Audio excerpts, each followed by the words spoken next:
Hey guys, welcome back to another episode of Influence Me. Today we have a very, very special guest. Today's guest is an entrepreneur in the beauty industry, and today I'm excited to hear her journey to success. With us today, Irene Valencia.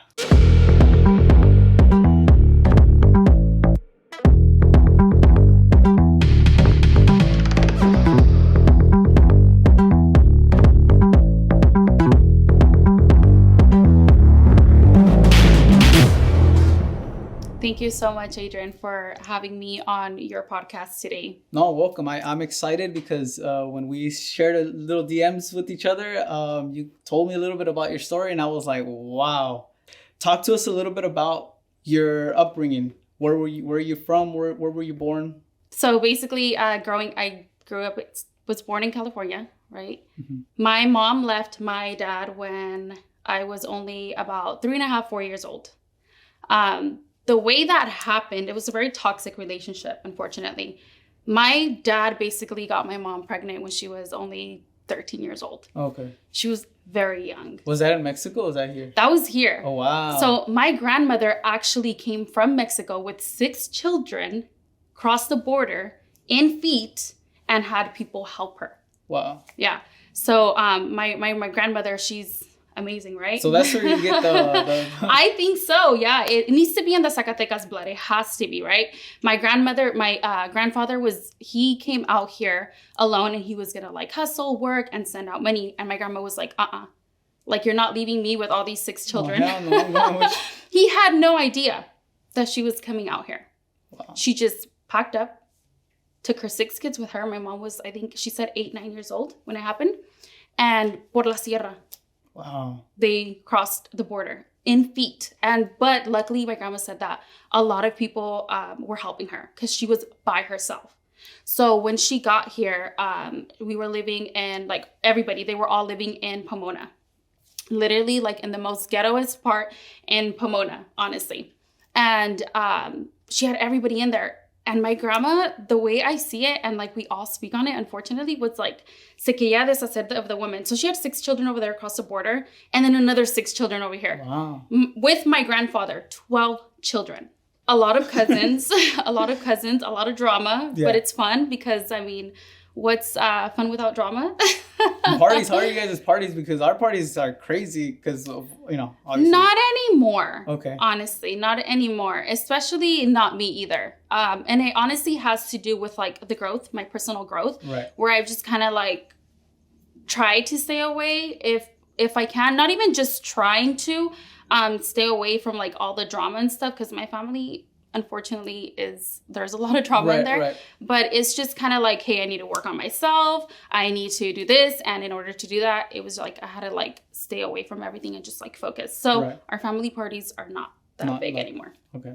But I remember one day they were on and off, and it was very toxic. He was actually 4 or 5 years older. So she was 13 and he was like 18. Mm-hmm. But my grandma was like, déjame deshacerme de all the girls. And she was like, go with him. With him. Like, she would push her girls to like marry and just like get them out of the house, basically, right? Because she had a lot of kids to handle. So like, I don't blame her.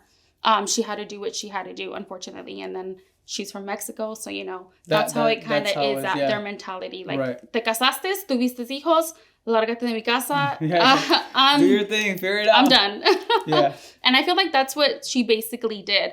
At the age of 4, we had spent over the night at my grandmother's house. And the next morning, my older siblings had to go to school. And we remember getting home. We lived in apartments in Fontana. I got home, and it's crazy how I remember because I was so little. I was still not even in school. We got home, and my mom noticed a lot of glass like in front of the door. And we were in apartments, by the way. She noticed a lot of glass on the floor, and she was like, wait here. She went inside. And sure enough, my dad was there with like some friends. And back in the day, he used to call the girls pirujas. Have you ever heard of that word? Yeah. Oh my God, it's so funny when I say it because that word doesn't even come up anymore, right? It's not really in today's thing. Right. So that's what I remember, like, that's what she would call them because she was like cursing the girls out and stuff. Pinches pirujas, blah, blah, But she made us stay in the car and we didn't listen. That's the thing. We ended up going, and we had a balcony, I remember. Mm-hmm. And through that balcony, we all try to like give each other a boost, you know, to kind of see what's going on, because the blinds were open, there was no curtains and stuff. And that was honestly when I saw my dad basically choking my mom with I can't remember if it was a knife or a gun over her. Wow. But that's what it was. And I just remember clearly us sitting out in the parking lot, not doing anything about it. We did absolutely nothing about it until, I don't know what it is in me, but I basically got up and I said, we had a neighbor. She was a little more further, probably like a block away. Mm-hmm. And we had to like walk, but it was all within the same apartments, but the apartment complex was huge. And we used to go to church with her. So she was really good friends with my mom. And I was like, we need to go tell her. Her name was Crystal, I think. I was like, we need to go tell her. We need to go tell her. 4 years old, telling my older siblings, let's go. Save you. And they were like, no. Wow. They were scared. No, stay here. She'll come out right now. And I remember just sitting there, wandering around, not doing nothing. Little kids, mocosos, right? Until finally, I don't know what it was. Something in me was like, you know what? I'm leaving. I'm going to go and call her. I went. I knocked on her door. And thanks to her, honestly, she called the cops. She was like, well, where's your mom? You know, she knew something was wrong. She walked us over there, called the cops, put us in the neighbor's house. And that was when my dad got deported. 4 years old. At that moment, how close were you with your dad? Like, were you a daddy's girl? How was that relationship with him? My dad was always gone. Okay. He was into drugs. He was a druggie. He was always gone. But I do remember when he was home, he was super strict. Super strict. That's all I can remember. I remember he used to beat my older sister though too. Mm-hmm. Like if she wouldn't listen, he would hit her with a belt really hard. So he was like that, like super old school Mexican dad. Right. I remember one time he made us breakfast. I remember very little of him. I remember one time he made us breakfast, and because we were showered, he made us eat on the floor. Wow. Okay, because no se pueden ensuciar. Mm-hmm. And if you guys and everything was clean, the whole house was clean. He didn't want anything dirty. So it was carpet. And he was like, and if you guys spill anything, you guys have to pick it up with your fingers. Right. I remember picking it, not vacuum, picking it up with our fingers really to throw it away. So like you couldn't get dirty. I do remember that part of him. But other than that, like, can I say that I remember a lot about him? I don't. At that point, do you remember was there ever like a family, you know, like the Christmas, you know, happy, was there any birthdays like that you remember with him? Not with him. Okay. With my whole family, my grandma, all the cousins, yes. When we were young, we were so united. We had huge family parties. Right. But with him, no. And what about now? Like, are you still in touch with them to this day, or? So my mom, what I love and I like just admire so much about that woman, despite everything he put her through, she was like, tienen que ir a ver con su padre. Tienen que ir con su padre. After she was deported, it was like, that's your father. Like, give him a chance. Like she says like my dad loved her so much and he was a really good person. She never, ever talked bad about him. Never, never. Even after what we saw happened, she never talked bad about him. And it was just like, that's your father. He's a good person. He was just in drugs. Mm-hmm. That's kind of her excuse. Like, I know he loves me. He loves me very much. He loves you guys. And it's just that when you're on drugs, it makes you into a bad person. The reason why I ask is because we have a similar situation where fortunately my mom went through similar like domestic abuse and stuff like that when we were young. So like till this day right now, my dad, that was due to alcohol. And but right now we have a very, very strong relationship with him. Although like it was tough, obviously, in the beginning, because I mean, for us, we did have those family moments, you know, those birthdays and obviously the strict side. I can totally kind of like see what you're talking about, because it was exactly the same thing with us. For me, I preferred when he was drunk or when he was drinking, because that's when he was more funny, right? But when he was in his juicio, it was more like strict. But now, like you're saying, my mom didn't always told us, hey, at the end of the day, he's your dad. At the end of the day, he's going through something. Yeah. And now, thank God, he's already like kind of flipped it around, and he's still dealing with that, but he's trying his best to, you know, stay his course, you know. But that's the reason why I ask if you're still in touch with them, because a lot of times, like you're saying, not all moms, like, so they could have been different, where your mom could have been like, no, you know, la chingada, you know, he did this to me, and take it more personal. as personal, but she obviously went more thinking about you guys in the long term, Yeah, honestly, she did. So what about, how was that? Does that have anything to do with what you're doing now or how you think now? Did that have any sort of trauma towards how the person you are now? In a way, absolutely, in a way, because so seeing that my mom's struggling after he got deported, she's single mother, 4 children. She struggled so much. We were on welfare, that made me like, I don't want to live that life, not only seeing her story and everything that she went through, but seeing every single woman's story, everybody in like their 40s and ahead. Their story, they all have similar stories in a way, right? That they didn't do nothing with their life. Pa quedarse en la casa, to cook, to provide for the children, right? And it was just like a little bell in my head, like, I never know what can happen with the father of my children. Right.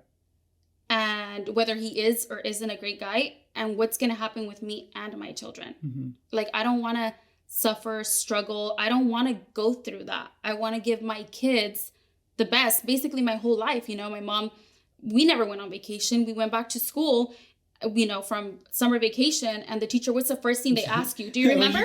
What did you guys do for summer vacation?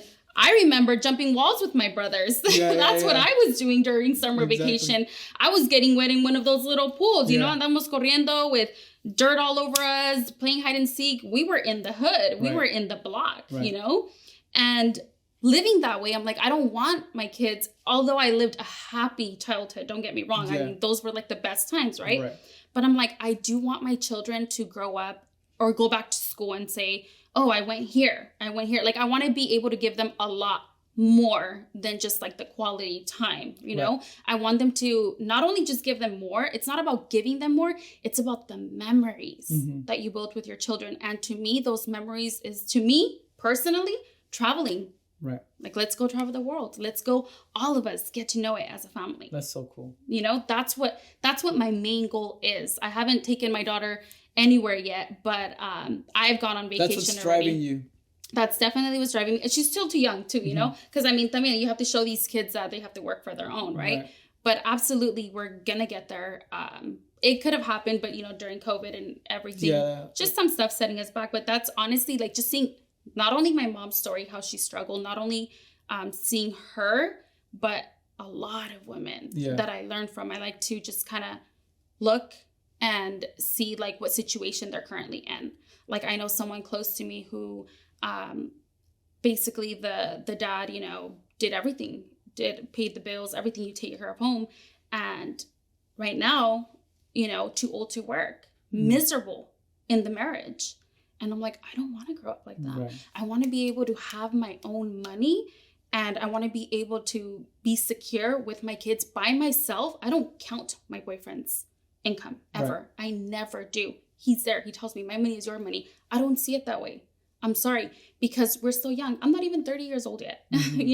We're so young. A la edad de 40, 50. If he decides to go cheat on me, I'm sorry. I love myself way too much to take on some bullshit like that. You're securing yourself before, Where does that? So, talk to me about the entrepreneur part of your life. You obviously have kids. Yeah. What you say you're not even 30. How old were you when you had your first? I wasn't that young, but I was 18 when I got pregnant. Okay. And the honesty is another story too. Fresh out of high school or? Fresh out of high school. Okay. I thought fresh out of high school, we needed, the society, you gotta get out of your mom's house. You have to have your own place. Right. And I thought, I'm working 2 jobs. In high school, I was working, my first job was McDonald's. And then when I got out of high school, I started working at a warehouse. I was working 2 jobs.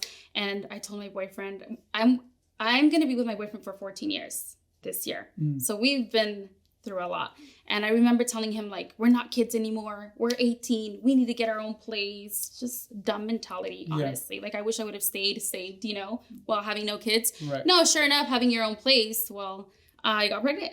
Yeah. I got pregnant at the age of 18 and went through so much there too. I have my own story there too, besides seeing other women. My boyfriend, he's my boyfriend still now, but we were young. We didn't know how to deal with our relationship. We didn't know how to deal with bringing a child at such a young age. So we went through a lot. We hurt each other a lot. And going through that too, it was just like, I honestly, when I was going through all of that, I didn't know what was going to happen between us. Now I can say it's very secure. But the reason why is because he changed so much. Mm-hmm. And the reason I've noticed why a guy changes so much is because the woman values herself so much more. She learns how to love herself so much more. And once you love yourself so much, because I'm there. Like I literally, when we got back together 6 years ago, remember, on and off, we haven't broken up in 6 years though. When we got back together 6 years ago, the time that we were not together, I learned how to love myself. And when I took him back that one time, I was so done, by the way, too. I was like, like, no. But when I decided to, father of my daughter at the time, just my daughter, I have a 10-year-old, soon to be 10-year-old. It was like, I'm done. He came back and he saw how much I valued myself. And I put reglas, like, look, this is how it's going to be. This is how it's going to be. This is how it's going to be. If you didn't like it, you can get the fuck out of here. Right. Straight up. No sugarcoating, bluntness. And I think to him, it was just like, wow. Yeah. Like, la mujer que se ha hecho, like, what happened while I was gone? Well, I love me. That's what happened, I learned how to love myself, For a while, I was bad, too. I was, like, partying. I was young, So I was out. I was partying. I was with friends. And after a while, it just got so boring. It was just... And nobody caught my attention. Like, to me, guys have always been, since I was a little girl, I've always been, like, grossed out by men. I don't know why, right. But I think it's just the way that they, like, try and, like, holler at you, and I'm just like, ugh, get away. So even when I was out in the party scene, when I had her and I was not with him, I was like, it just got to a point, like, men are disgusting. Going out is worthless. It's just spending money on outfits, spending money on makeup, spending money on this. So you were aware, like, super aware then about, like, wasting time then. Absolutely. Because that's for you to think like that at that age, it's not normal. I mean, it's not that it's not normal, but it's not like what you really see in girls these days. Like, at that age. It's more like, you want to disfrutar la vida, you want to experiment and have fun, but maybe because you already had your kid, you kind of started developing that more of a mature responsibility type of mentality, right? Absolutely. And then it all goes back to learning from my mother, what she went through, right? You're at that age. I was young, and I get it a lot from even older women because, like, I have my spa and I get a lot of older women who I teach my courses to. And when I speak my story, I tell them a little bit of my story because my story is a little too long, but obviously, like, I motivate them and whatnot. And they all just say, like, mija, para tu edad, like, oh my goodness, like, you're going to get far. Para tu edad, like, you know so much. And how is it that I'm 50 years old and you're over here schooling me? Like, they're amazed by it. Right. But yeah, it's honestly, like I said, it goes back to seeing everything, how I grew up, and just me deciding I don't want that life. I want more. I know I'm capable of more, and I want more. And in order to get more and do more, I know what I have to do. Right. It was staying home. I gave all the time with my child. We had every Friday, because she was already starting pre-K. Every Friday we had mom and daughter, and I worked a 9 to 5, by the way, too. We had our pizza night with her hot Cheetos. She loved them. And I started staying home. And when I started staying home, though, it honestly is dangerous. I know a lot of people hear that, right? They hear, it's dangerous when someone starts to always want to be alone. It really is, because when you start to actually not be out with friends, not planning a dinner date, even a dinner date takes your mind away from getting your shit together. Because now you're thinking, what am I going to do to my hair? What am I going to wear? Are we going to drink? We're going to get drinking alcohol. Right. I don't drink alcohol. I mean, I will in special occasions. I'll have 1 drink, 2 drinks. 4th of July was the last day. I'll have like once, twice a year where I'm like, yeah, let's drink. That's like my fun. That's my little gift to myself, I guess you can say. Right. Like, I deserve it once in a great while. But I don't like to drink. Why? Because the next day, how do you feel when you drink? Yeah. What do you do? What do you get done? Right. What do you get done? Right. you can't get nothing done. You feel like shit. Mm-hmm. You're just going to stay home. So now count how many of those days in a year that you feel like that. That's how many days, te atrasaste en la vida. Right. So you being a entrepreneur now, and you having that mindset at an early age, what was your first tendency of entrepreneurship? What was your first, how did you go about that instead of working a 9-to-5? What was that transition like? So it wasn't right away. It didn't happen right away. I stayed at my 9-to-5 for a year before I actually said I'm done and started my job. Me getting pregnant with my second child. Once I got pregnant with my second child, I'm already back with my boyfriend. He's still my boyfriend because I don't have a ring. Can you believe that? 14 años. Ya lo voy a dejar. I can't say anything. I've been with my girlfriends for 16 years. What are you waiting for? We have 3 kids. Oh my goodness. Los hombres de hoy, they say it too. Yeah, so I can't say anything bad about that. So I was pregnant with my second child, and my mom's an entrepreneur. Okay. My mom has her own business. My boyfriend has his own business. And I just remember having my 9-to-5, right? And jealousy. I was jealous of my boyfriend being able to take my daughter to school every day and picking her up. And I couldn't. Oh, me and Abigail, we're going to go. That's my daughter's name. We're going to go out here to eat. Oh, we're just going to go and, I don't know, do this day. And I'm just like, fuck. Yeah. I'm stuck at work, And when I got pregnant with my second child, it was like, I want to take him to school. I want to be able to do stuff any day out of the week, not waiting Saturdays and Sundays, because by the way, I hate going out Saturdays and Sundays. I hate it. Why? Because that's when nobody's working. That's when everyone's out and everything's packed. So I don't go out on Saturdays and Sundays, and it's like a family, their own parties or whatever.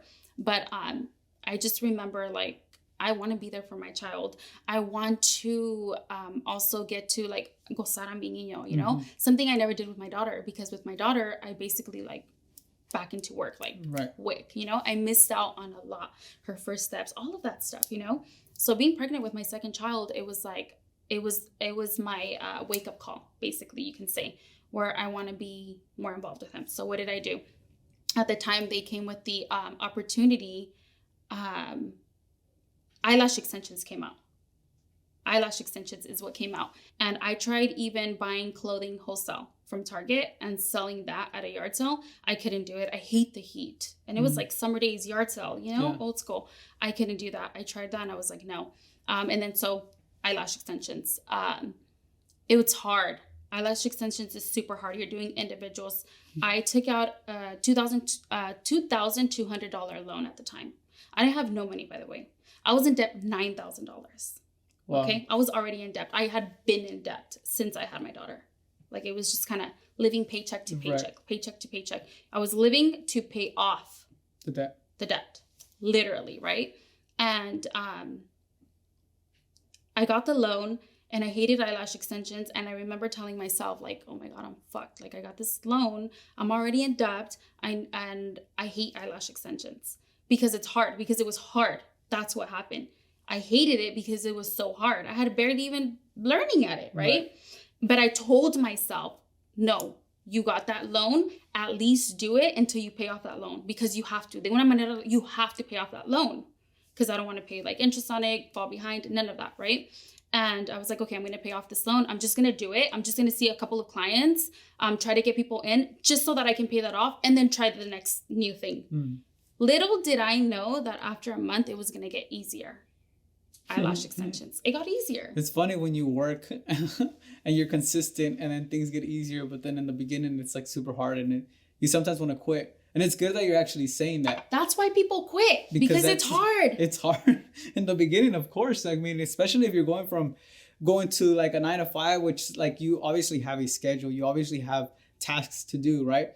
When you're an entrepreneur, when you're like your own boss, basically, you have to develop those skills that, are not given to you, right? Like, you have to figure out your time. You have to figure out discipline, especially when it's my type of work, which more creative thinking, coming up with stuff. Like, you take so much brain power, where it's like, it's hard and you want to quit, but like, I'm happy that you're saying that you continued, because I was like, wow, I don't know, hopefully she didn't quit this. Everybody wants to quit. Everybody wants to quit. stop when something gets hard. Yeah. But that's why they say, too, consistency, right? You hear it all the time. But what does it mean? What does consistency really mean? It means not quitting when things get hard. It means not giving up. Right. That's what it means. Get your ass back up and keep going, keep going, keep going. I see, by the way, your channel exploding into amazing things.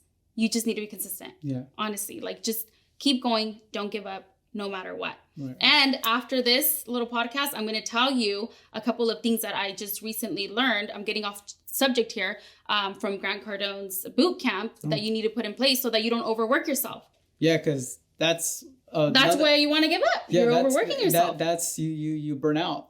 You know, especially when, I mean, like you're saying earlier, like you have that drive and you have your way of thinking because you have a dream or you have a moment that you're waiting for to tell your daughter, like, hey, you know what, let's go to Paris, let's go to London, let's go here, let's go there.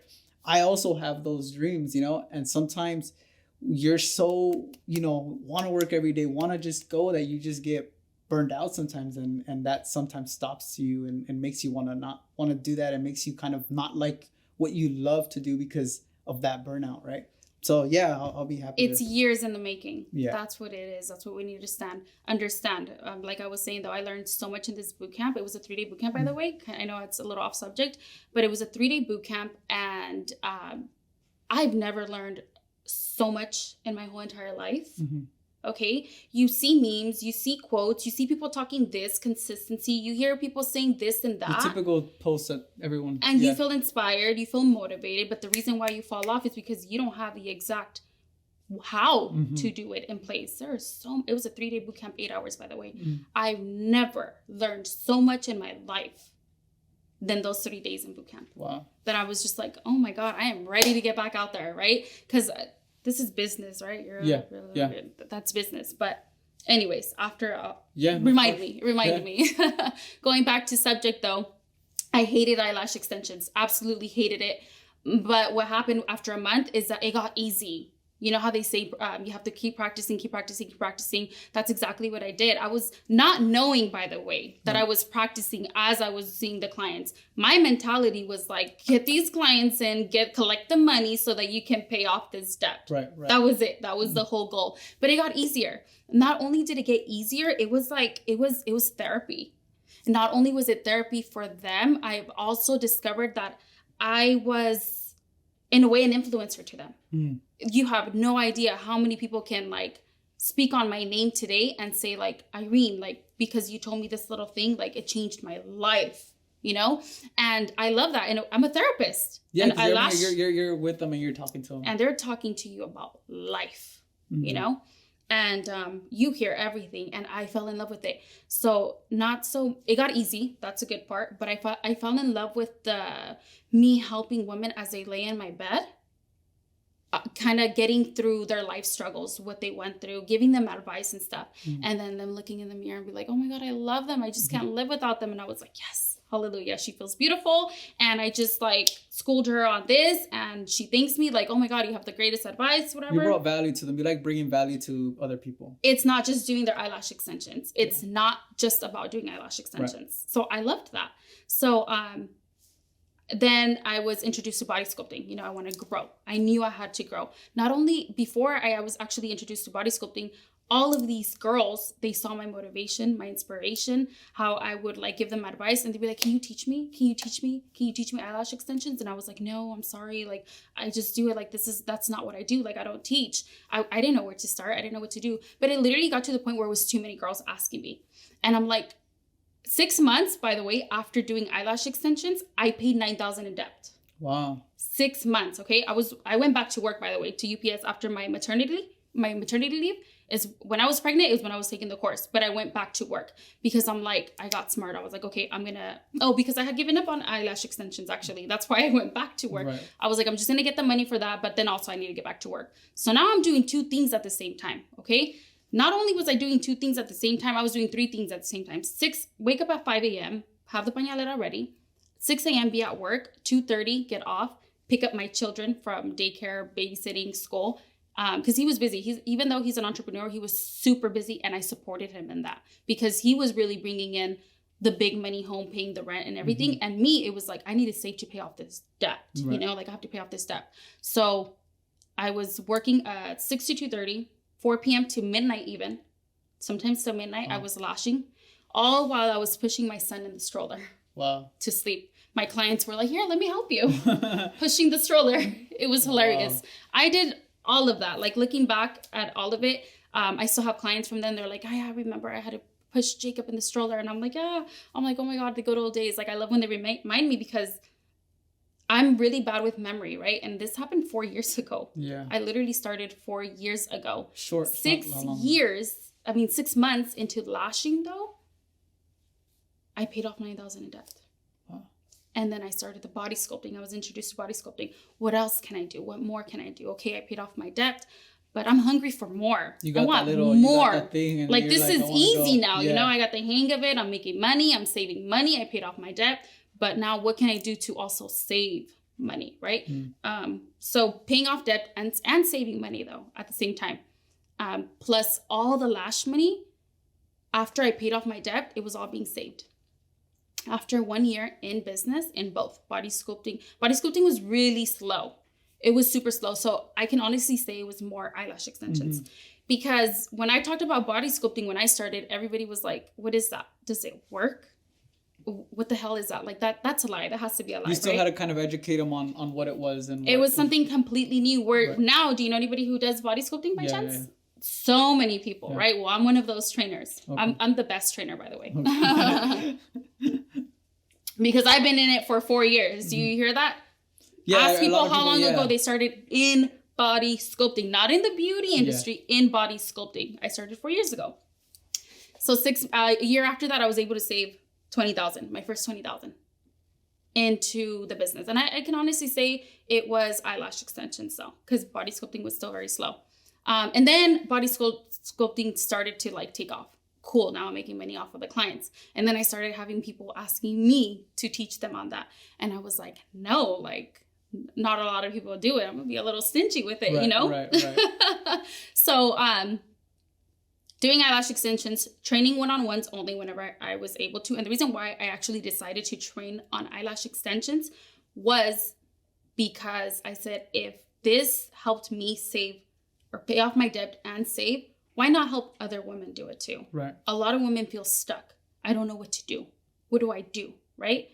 And so that was mainly my purpose. Like back in the day, going back to back in the day, women didn't have these resources. We didn't know what to do to get money. And if I can help women be able to do the same as me, which was paying off debt and being able to save, like if you're only doing something to make money and not make a difference in the world. Right. That's your purpose. You know what I mean? Yeah. Like what is, you're never going to win in life. You need to help people. So yeah, the main purpose is, well, actually going through everything that I went through. It's like, I want to help women also be able to be where I'm at today. Right. Because it's a lot of work. It is. You want to give up when it gets hard. But I mean, the outcome at the end, who can say that at the age, I don't even know how old I was, like 23, 24, saving my first $20,000, right? 2.5 year in business, I saved $100,000. Wow.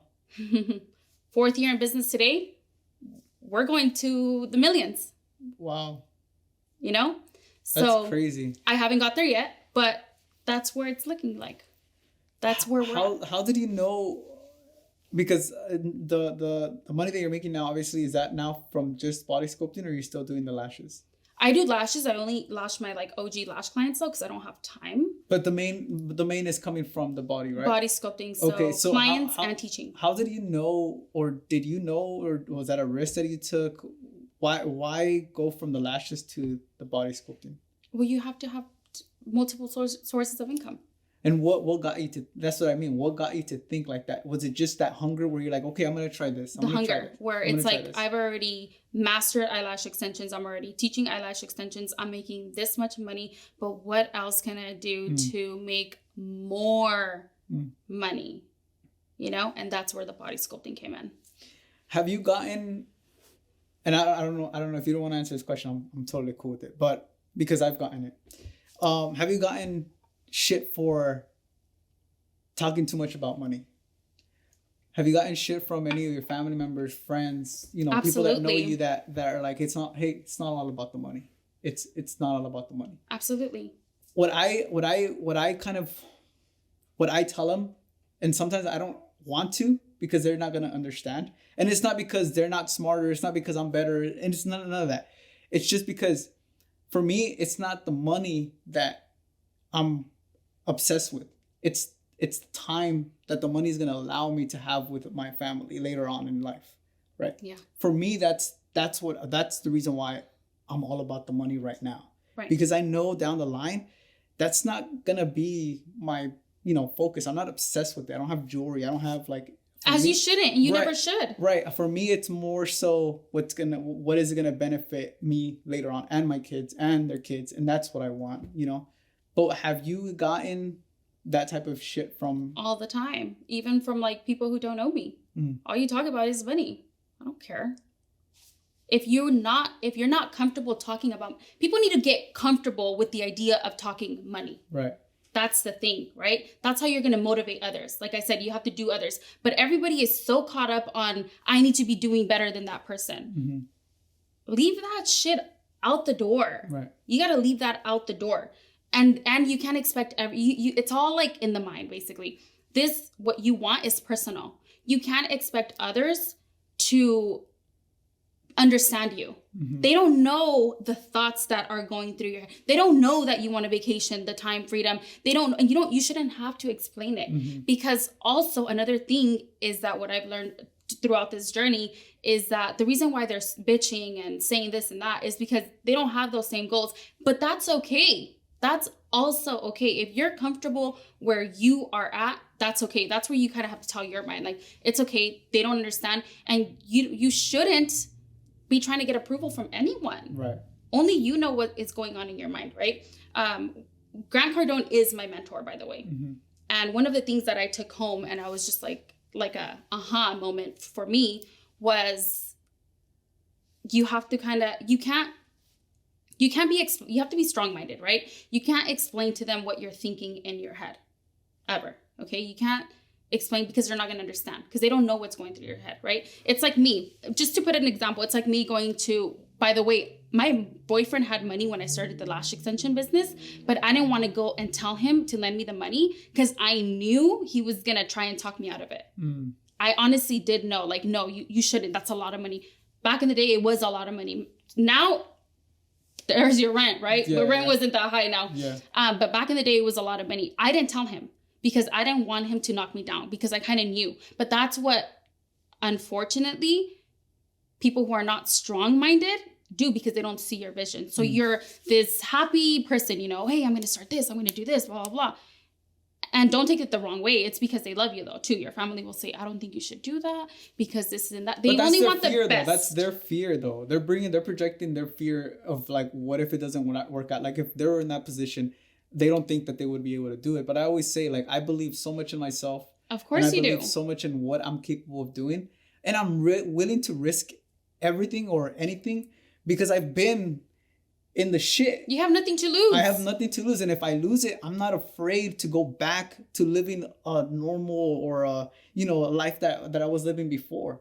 So I'm not afraid of that. So, but yeah. You're 100% right. Another reason though why you feel that way is because you have it all planned out in your head. Mm-hmm. They don't have that plan.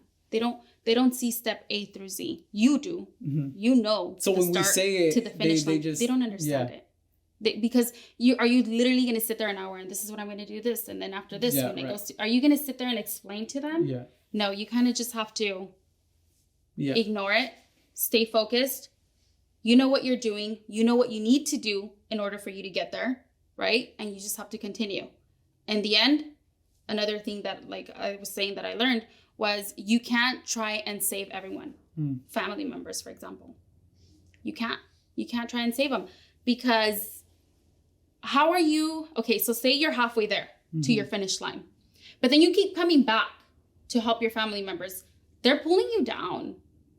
You have to make it out the door first to the finish line in order for you to come back. And they're not going to understand that. But you, as long as you understand that, you know that you're going to come back to help. That's all that matters. Right.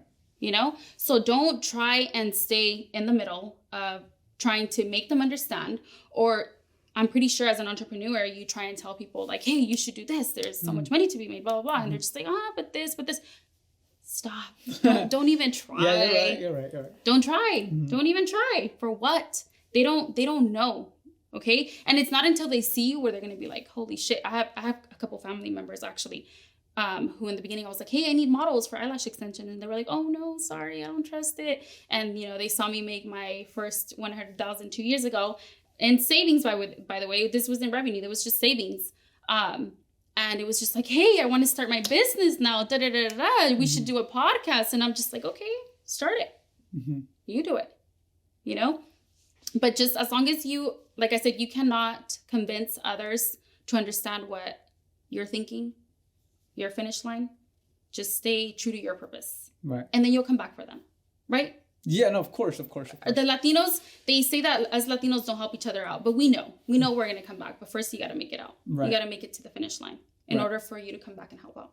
And you're right. Because I don't even think that I'm there yet where I've already kicked the door open and I'm already like doing my thing. Like for me, I'm still grinding. I'm still trying stuff like the podcast stuff. Like I'm still doing things to get there. Right. And yeah, you're right. There's people that ask me, not just family members, for advice and how do I do it and all that stuff. And I'll share it. I don't mind sharing anything that I'm doing because, I mean, there's money for everyone. Absolutely, there's an infinite amount of money for everyone. I start feeling guilty because I'm like, fuck, what if they quit their job? Because I tell them my story, right? Like what I did, what it took for me to do what I'm doing. And again, I'm not there yet. I'm still trying. So when they see the success that I'm having in their eyes, you are there yet, though. Why do you tell that to yourself, too? Because I always tell everyone that it's not as big as they think, Social media has a perception of it's all fucking, I'm hanging out with Kylie or, with Chiquis or with them. I'm working. I'm a vendor. At the end of the day, they're not my family. They're not my best friends. It's business. If they want to replace me, they can replace me. That's not a problem for them. So I have to keep on grinding. I have to keep on working on my craft. I have to make sure that the quality of work that they're hiring me for, it has to be consistent and I have to be there for them. Especially because they can get anyone whenever they want. You need to stop wasting time stopping before your finish line and giving these answers to people. Because that holds you back, believe it or not. It does. Right. It really does. And the reason you try to help them. Right. And the reason why I bring it up is because, again, I tell them, like, it's not, I haven't made it yet. So anything that I tell you guys, I'm still working at it. Right. But whatever I'm doing now, these are like the little things the little pebbles I can give you guys to get started on whatever it is that you guys want to do. But then again, I feel sometimes guilty because sometimes they'll be like, oh, I'm going to quit my job. And I'm like, hey, it's hard. It's hard, and you have to be really strong-minded. You have to make sure that you're willing to know that there's risk when you do this. Absolutely. Because it cannot work out for everyone. If it was easy, everyone would do it. Yeah. But it's super hard. And if you can't quit your job and it's not going to be the same story for you as it is that like for you or for me, everyone's story is different. Everyone's hunger is different. Everyone's discipline is different. And everyone's tolerance for the critics or for people that are judging them is different. Yeah. Some people can hold it. Some people can deal with it. I can't. I don't give a fuck what people think about me. Good. But I still, but family members, I do care, right? I care about what they think about what I'm doing or what our relationship is still like, because they're still family at the end of the day. But that doesn't mean because of what they think is going to stop me from doing whatever I want to do, right? So there is that kind of struggle of back and forth with people that you really do care about. And it's tough. It is tough. So anyone out there, like, just, it's hard. It's hard. It is hard. But I can I give you some advice? Yeah, sure. You will take it the wrong way. No, you said you're strong-minded, but I'm going to tell you the truth right now. You're not that strong-minded. You're not. You still need personal growth. I mean, you are to an extent, right? There's levels to it. Do you feel the same way? Like there's levels to all of this. But if you still worry about like family members and stuff, it's something that you still need to work on. Right. Not like you need to, it's all in mindset, basically. Personal growth. Growth. The best advice I can give anybody who cares what people say, who cares what family members are going to say, who cares what friends are going to say, is just first thing you have to do, go out there and start working on yourself. Well, how do I work on myself? Read books. Well, what books do I read? Start searching and what it is that you need to start working on yourself. Is that mindset? Do you have a bad attitude? Do you get mad when this happens? Start reading books in your area. Like, I can't go and tell you, go read this book. You know what I mean? Because only you know what you need to work on. We know what we need to work on. And if people don't know what they need to be working on to get to a goal, for example, the first thing you want to ask yourself is, what do I not need to do in order for me to get to my goal? In this scenario, for you, it would be, I need to not care about what family says, right? So that's the first thing you have to do. Right. You know, you don't know what to do. Ask yourself, what is it that I don't have to do? You know? So this is good. I really like these types of conversations. I know for a lot of people, it might come across as tough love or too direct or too... But unfortunately, I think that we have to be this way because we do deal with a lot of shit. And it helps us grow thick skin and it helps us kind of be more like... We're not going to let anyone fuck with our shit, you know, because we're so protective and we work so hard for it, you know. But has it been hard for you as a woman to speak out like that because of who you are, who you're becoming? Absolutely. I feel like a lot of girls are just, they have like their opinions, right? But I don't let it get to me because at the end of the day, it's kind of like what I like to keep in mind is like those who want to learn from me and grow that thick skin and like my bluntness is who I'm going to attract. And those are the people that I want to attract. I want to attract those who are basically ready to take life to the next level. Stop being comfortable where you're at, you know? And if the way I see it, those who have those opinions like, oh, she's too hard. She's such a bitch and she's just too much. To me, it's like you're not ready. You're not ready to move on to the next level in life. And it doesn't bother me at all because at the same, I want to help those who are actually ready. I want to attract those women who are actually love me for who I am, for the person that I am, for the advice that I give them. I'm telling most of the women though, believe it or not, I know you're saying that it's kind of hard, but most women, they love me. You know, my clients are just like, Irene, like, the advice you give, it's so freaking amazing. Like you're ready to get into coach levels, which I don't feel ready at that point. I'm still working on myself. Like I said, I'm not even 30 yet.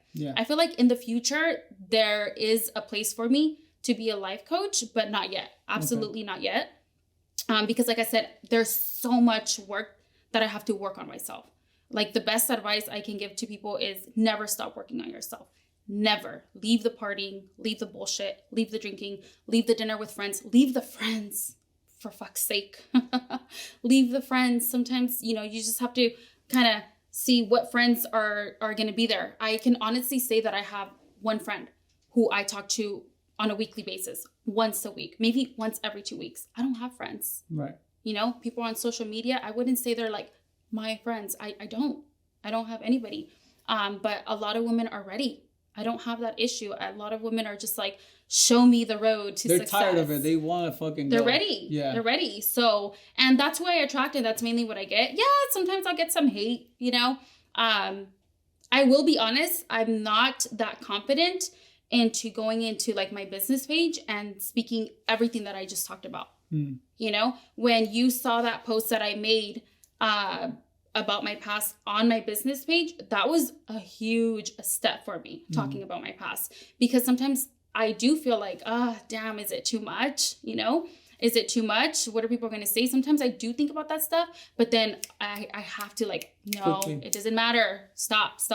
Because what you feed your mind, what you tell your mind is basically what's going to happen, you know? So now going back to you teach now you people how to basically create right? How to open up their own med spa and body sculpting. Okay. That's because I let go of eyelash extensions So teaching. do they give them like some sort of certificate, or is it just you giving them advice, or how does that work? No, so it's both. So my courses, it's not just like, I'm going to teach you how to do it. You're going to open up your business and that's it. No, I also go into like motivation, you know, like I said, I kind of give my story, and that way they feel motivated because and disciplined. Like I talk about the stuff that need to be done, need to be in place in order for you to succeed in this business. So I'm going to teach you how to do it. I'm going to teach you how to give the best results. I'm going to teach you what it is that you need to buy. But then I'm also going to go into depth with like, okay, but in order to do that, you have to save this much. In order to save, you got to do this. And, you know, at the end of the day, it's all about saving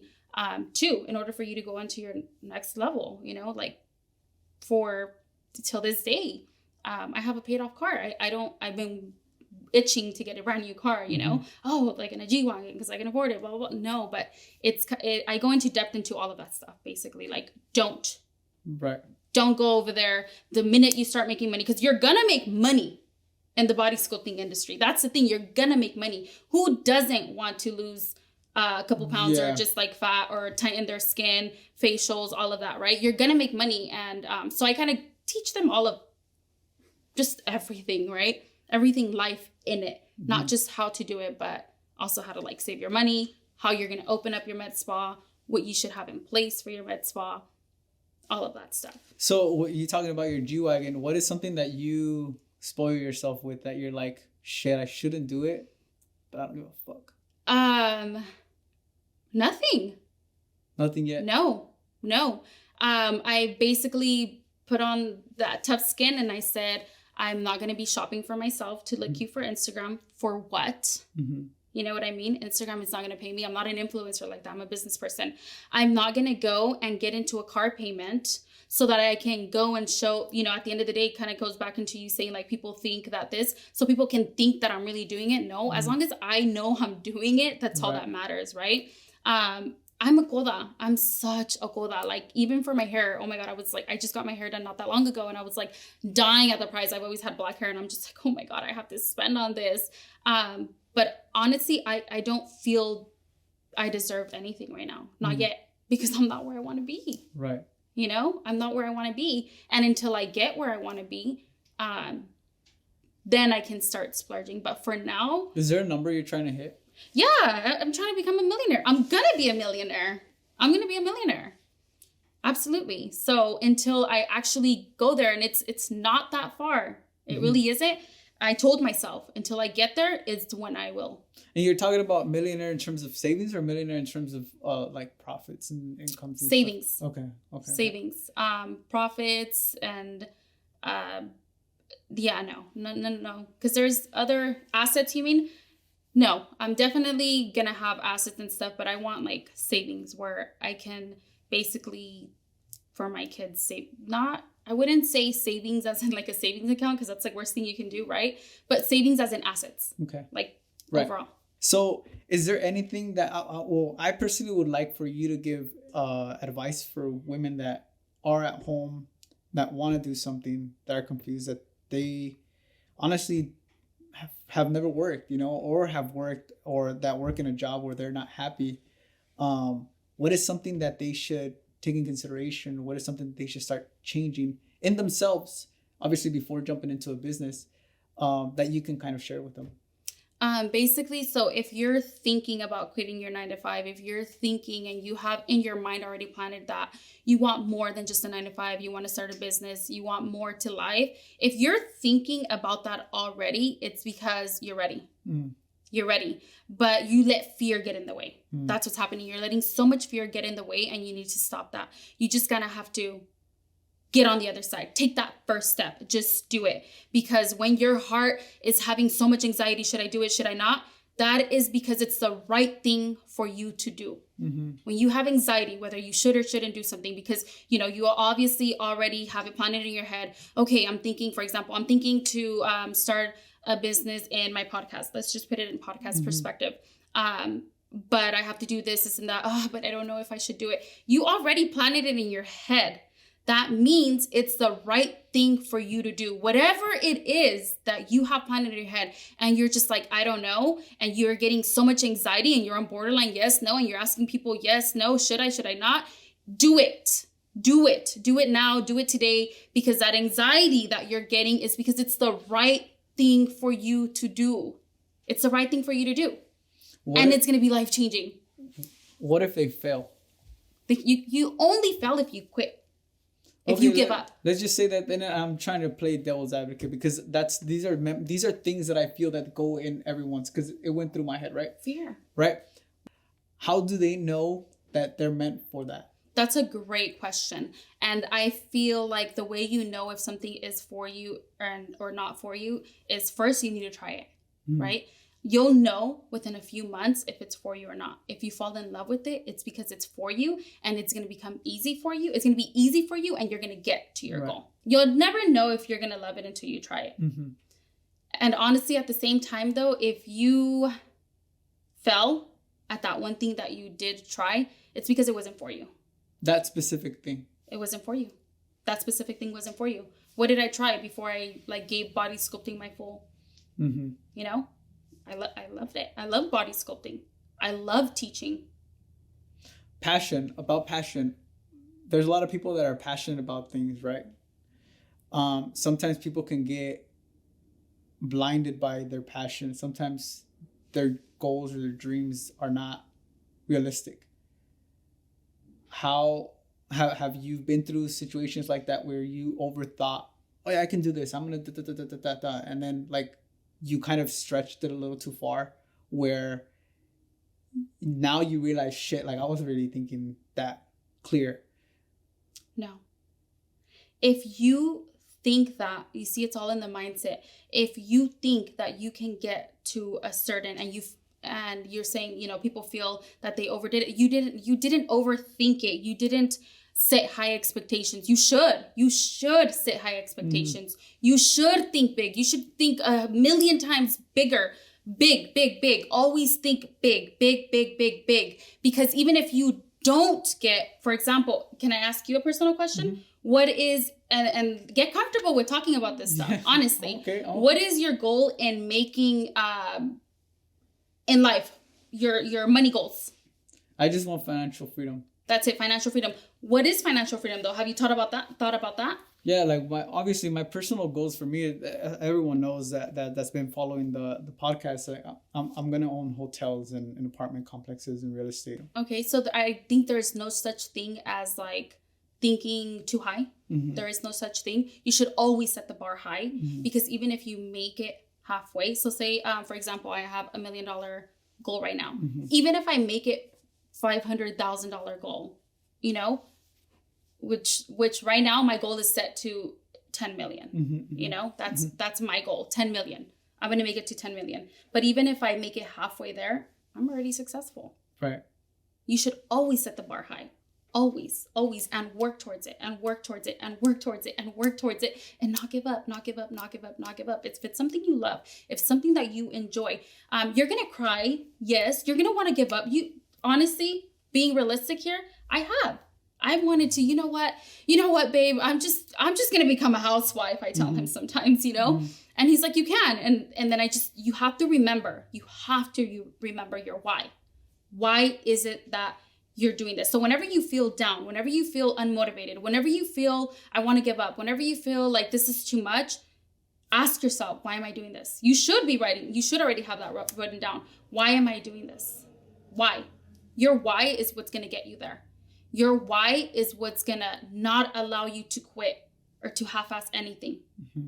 And that's why you will make it. You have to tell yourself, I'm going to make it. There is no such thing as setting high expectations. I'm happy that you said that you cry, because that, again, it goes back to that same point where everyone kind of looks at you at a position where you're at right now, and they probably think that you are lucky, or you already made it, or you're not going through shit. And I think that's far from the truth. I mean, I don't know, right? But for most entrepreneurs, they're still struggling with anything. For instance, me, I'm going through some health issues, And people may look at whatever I'm doing and like, oh, it's cool that he knows this person, or it's cool he's working with here, he's cool that he's doing this, or the house, or whatever.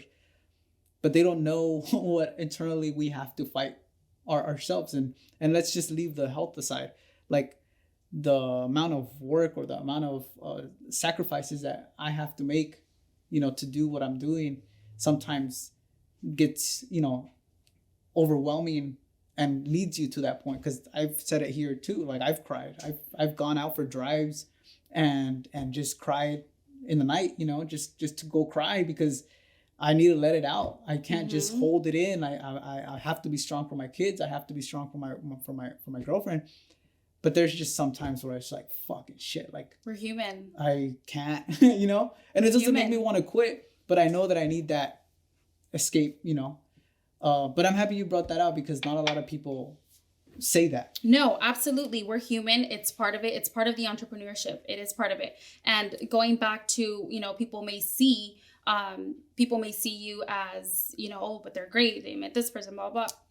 Believe it or not, I've had people tell me, but you're, I tell them my goals sometimes, and they're like, but you're fine, but you're okay, but you already have this much in your savings, and you have this, and you have a family, and and you have this, you're not even struggling. But to me, it's like, they don't see my bigger picture. I understand that. I get it. Right. And I don't pay attention to the people who tell me that, to be honest. I don't.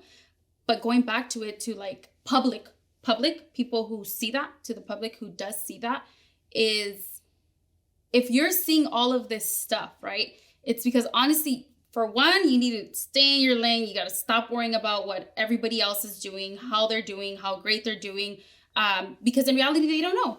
They don't know. And honestly, they're not doing enough. They're not doing enough in their life to be crying over or telling someone that they're doing great, because they don't know. Right. Wow. So, I mean, guys, there's a lot of, I feel, information that you've gone through that is going to help the viewers. I appreciate you being here. I appreciate the talk. You said you're a little nervous in the beginning, but you opened up. So, you know what? It's because there's so much to life, right? There is so much to life, and it just comes natural. I can go on for another hour speaking on motivation. Yeah, and I like these topics. These topics. I personally like these topics, and I've been wanting to have someone that's doing it, because what I like about you is that you're teaching the courses, right? But you actually built something. There's a lot of people that do that haven't built anything, or that they're just grabbing stuff from other people and, already trying to coach, or already trying to. I'm gonna sue you. They did that to me.